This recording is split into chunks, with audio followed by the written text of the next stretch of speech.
This is how I make L-Reuteri yogurt. My name is Matthew Cress of Cress Dietetics, and through this video, I'm going to show you my personal steps and technique as to how I make my L-Reuteri yogurt. I'm very well aware that there are already a lot of recipes out there on how to make L-Reuteri yogurt, and all of them are good. This is my personal approach and why I have the certain technique that I do.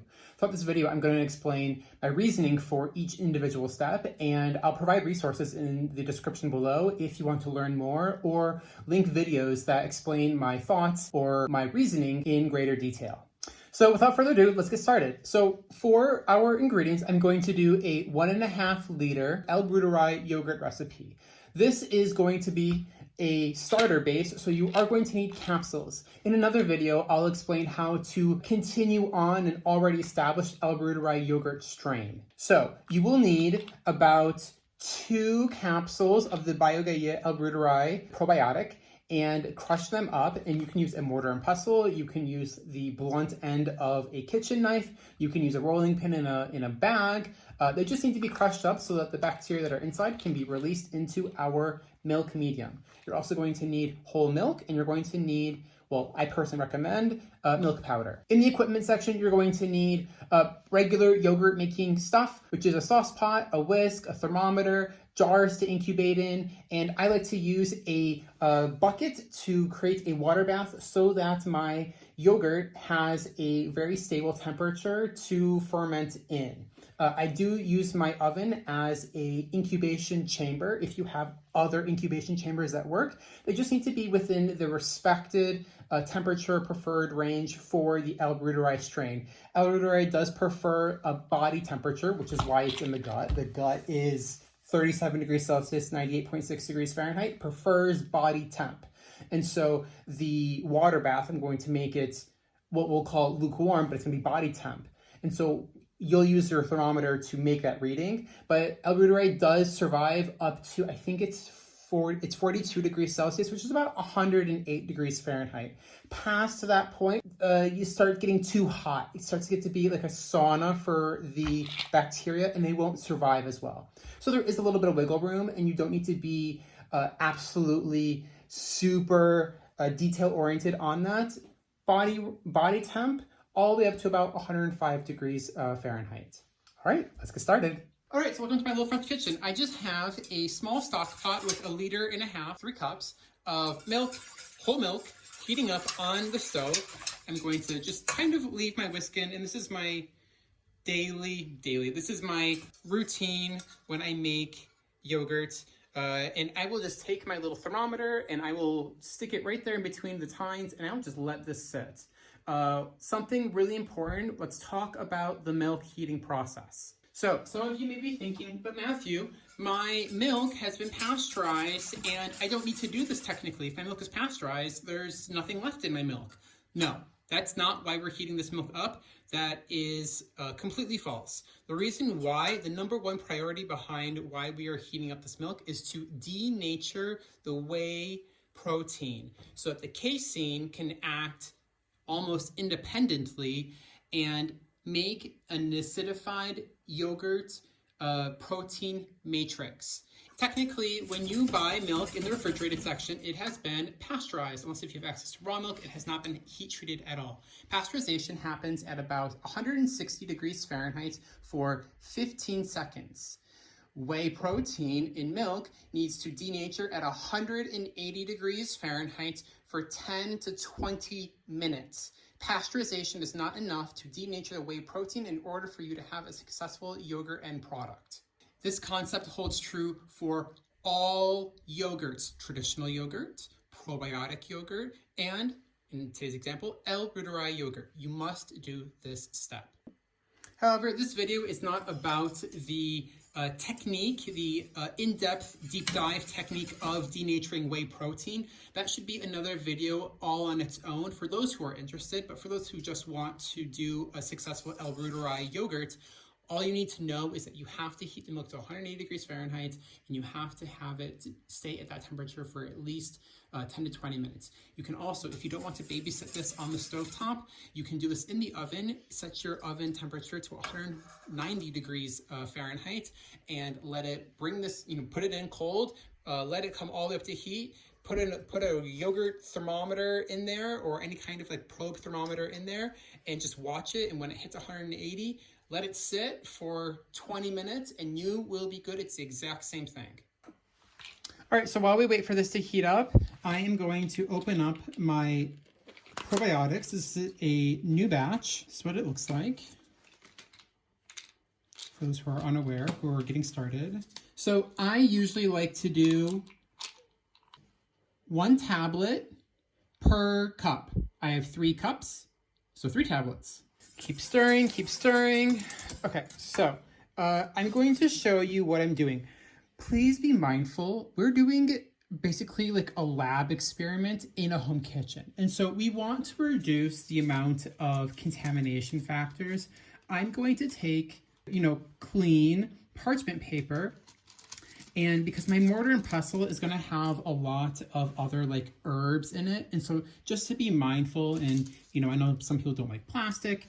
This is just something that you can do. And I would honestly recommend that you do this in, well, I'm not going to do this here on my glass thing, but this is something that you could do. You would put this here, you could put it into your bowl just to make sure that you're having it in a more clean environment.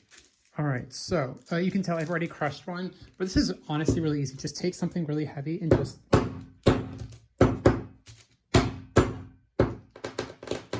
right, that's what we're working with. All right, so here's my crushed up powder, and I have 2 of these. Both of these together have a 0.75 liter, so together they make 1.5 liters. I'm just gonna put my powder into one of these jars.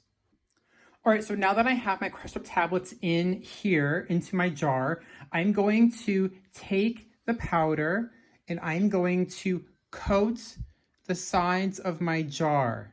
If you want, what you can also do is you can put your lid on and shake it to kind of get the sides of your jar. I'm gonna do the same thing to my other jar.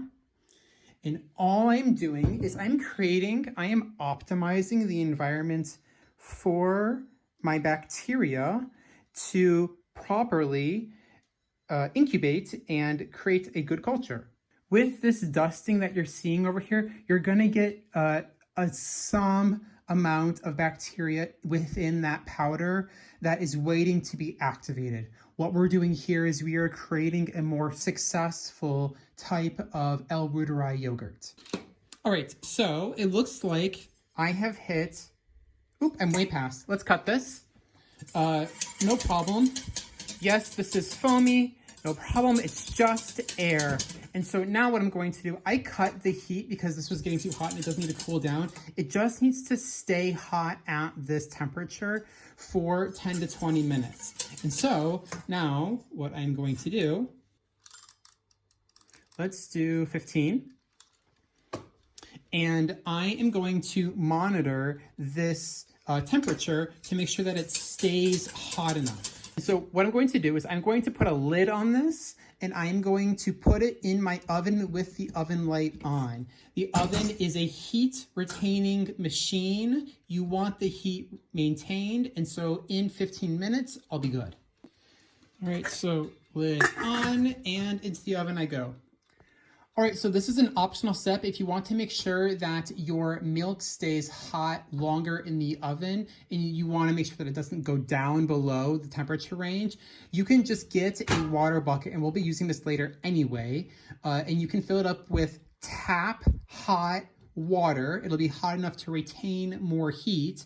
Put your pot in the middle, pull the water line up to 2/3 up, and then just put it in the oven and then wait your 10 to 20 minutes. This will help make sure that there is less heat lost through the whey denaturing process. You can also alternatively just leave it out here like this in your tap hot water. And this water is not even near 180, but what it will do is it will help maintain this temperature still hot because the air around it is colder. Yeah, this tap water is only at 120 and we're almost done anyway. So how about let's look at our temperature. So we're at about 170 And honestly, that is still hot enough for the whey protein to denature. But what I'm going to do is I'm just going to take this out. Before I take it out, what you want to know is that the water here and the milk here are reaching equilibrium. So if I were to measure the temperature here would be about the same. What that means is that this is going to be a 120-degree water bath. Let's prove that real quick. Perfect, as expected. And so I'm going to use this same water as a stable water bath for my yogurt incubation, which is going to create an easy temperature for my L. reuteri to ferment in. Now, do be mindful that as you start pouring and manipulating the milk, it will cool down even farther. All right, so now let's add our milk powder. Don't mind the French. It is just, so this is actually skim powdered milk. You could use whole. It doesn't actually make a difference.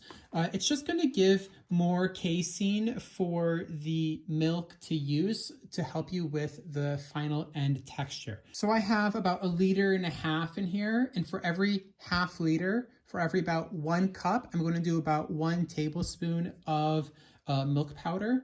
And so 1 cup, 1 tablespoon of milk powder.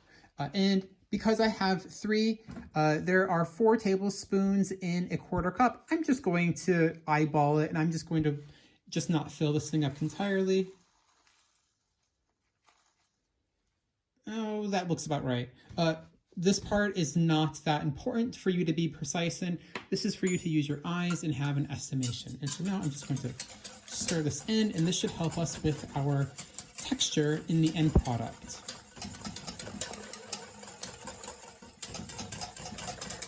So now, this step is completely optional, but it's going to help with understanding the fermentation process and the acidification of what it is to make yogurt. I have pH strips here, and so let's measure the pH of our milk before the fermentation process.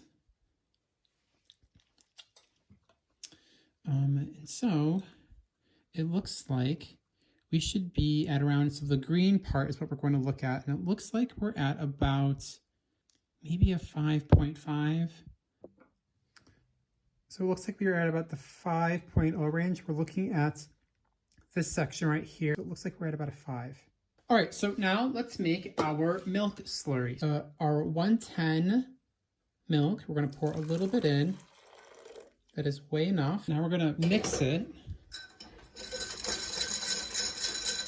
And then I'm going to take it and just keep coating the jars with this. Coat the sides of your jars.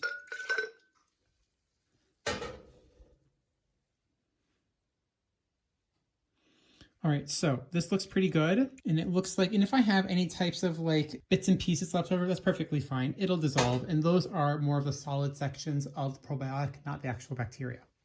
Next, just pour this back in. Give it a really good whisk. You really want to distribute all of that probiotic. And now back into our jar.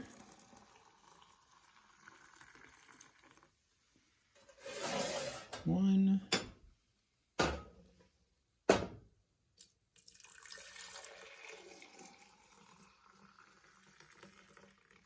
Two.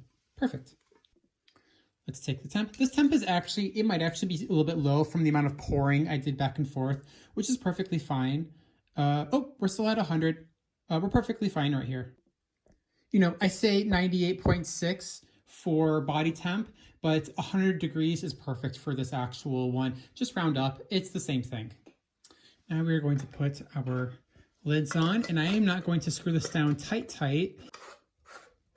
So tight, and then I'm going to unscrew it a little bit, just for a little bit of gas exchange. And you'll remember from my other video that L. reuteri prefers an anaerobic environment, so no oxygen, which means I have a little bit of headspace here. I don't have a lot of oxygen in my jar. I'm closing it up, but it is facultative anaerobe, and so it can have a little bit of oxygen. It's not strict anaerobe. So now that these are closed off, let's put them in their water bath. All right, so 1 and 2. And as you can tell, my bucket's pretty big. I usually put 4 in here. And my water line is all the way down here. I'm gonna fill this up with more water. All right, so I just have my stock pot up with body temp water, so 100 degrees Fahrenheit, and I'm just going to pour it in until I'm a little bit farther up the jar line. All right, that's pretty good. So my water line is up to about here, and so that's about 3/4 the way up the jar. All right, so 2 jars in my oven in the water bucket with the pilot light on, and I will check in on this periodically, maybe every 6, 8, 12 hours. All right, so good morning. It has been 18 hours, and just like any fermentation, you want to check on it periodically. And so I went to go look at it, and it's done. And so this has not needed to be a 24-hour ferment. It only needs to be 18 hours. So how about I open it up and show you what I am working with. All right, so when we make yogurt, we want to ferment it only, or incubate it only until it sets. If you go too far, it'll separate and it won't be as texturally interesting when you go to eat it, because we're trying to eat this. So let's open it up. And I already did this, so what we are looking at right here, hopefully you get a good view. Well, you can see there's a little bit of whey, but it has, you know, I'm tipping this and you can see it has completely set. And so this, oh yeah, you can really tell right there. That's set really nicely. So now, just like any other yogurt, this has to go into the refrigerator for at least 4 hours so that it continues to set. You need to pull yogurt out of its fermentation range, and it needs to be in a cold environment so that it sets. It's kind of the same concept as when you make something, it's better the next day. You kind of just let it set, gel, and create a really solid end product. So my El Bruderai yogurt has officially chilled and they are cold to the touch. So let's open one up and let's see what we're working with. From the looks of it, from what I can see, I think this has worked. So I got a little seal going. So here is that. You can tell, guys, I'm tipping this to the side and it is completely holding. So this is successful yogurt all on its own, but let's look at how well it holds on the spoon as well. So let's dive in.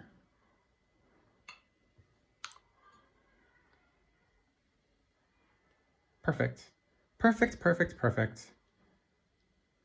Look at how great that is.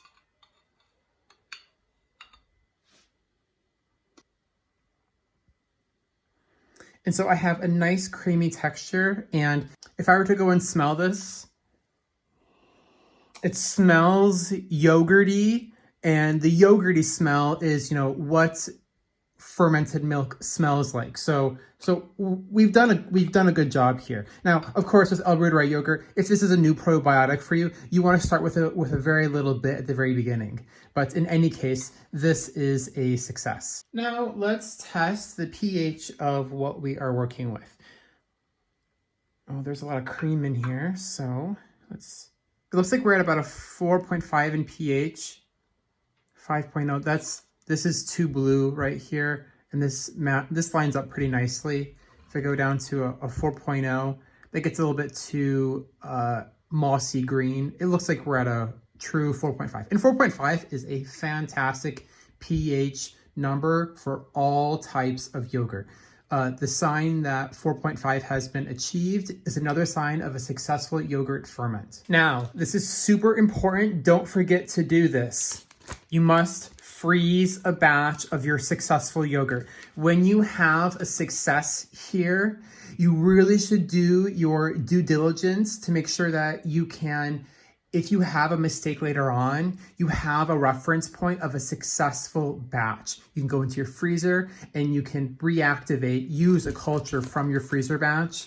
And so what I'm going to do is I'm going to practically fill this thing with El Bruderai yogurt because of how good and successful this batch was. All right, so let's and I'm probably going to do quite a few spoonfuls of this in here. And I have an entire other jar that I can work with.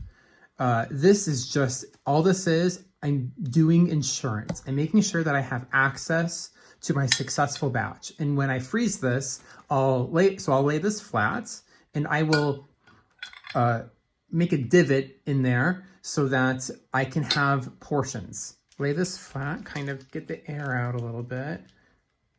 Seal, flat. I'll open up my freezer and I will lay this flat and I'll do like something like this and like this. Maybe my bag is a little bit too full, but I'm gonna create a slight divot, and then afterwards I will take my bag and I will break it so I have portions of my El Bruderai yogurt that I can use when I am wanting to reference a frozen strain of my yogurt. So this is what my yogurt freezer bag looks like. All right, so this looks good, but how does it taste? Does this taste any good? So when I go and taste this, I'm getting a creamy, fermented milk, yogurty flavor, which is to be expected. You're going to get, it doesn't have the same flavor profile as traditional yogurt, and it's not supposed to because it is a different bacteria. Like when you have cheeses, you have different types of cheeses because they have different types of microbes, and so they have different flavors. That's how you get different cheeses.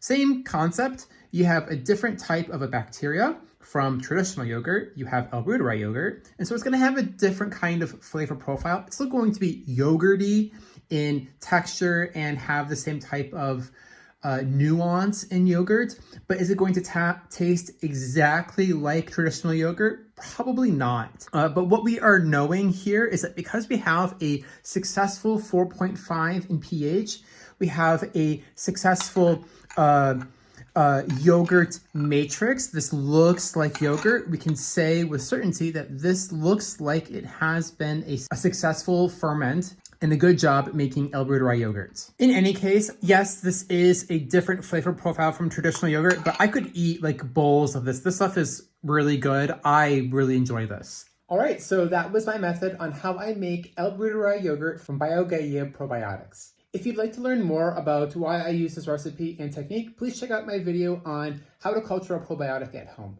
In this video, I go over the in-depth explanation of preferred sugars of the El Bruderai bacteria. Does it like lactose? Does it like glucose? Does it like inulin? The answer is no. Does it like starch? The answer is also no. And so this is the reason why I came up with a specific recipe and how I got it to work. If you'd like more information or more resources on my project and the El Bruderai topic, please be sure to check out the description below. You can also check out my website, cressdietetics.com, for more information. Once again, my name is Matthew Cress of Cress Dietetics, and I want to thank you so much for watching this video, and I will see you in the next one. Bye.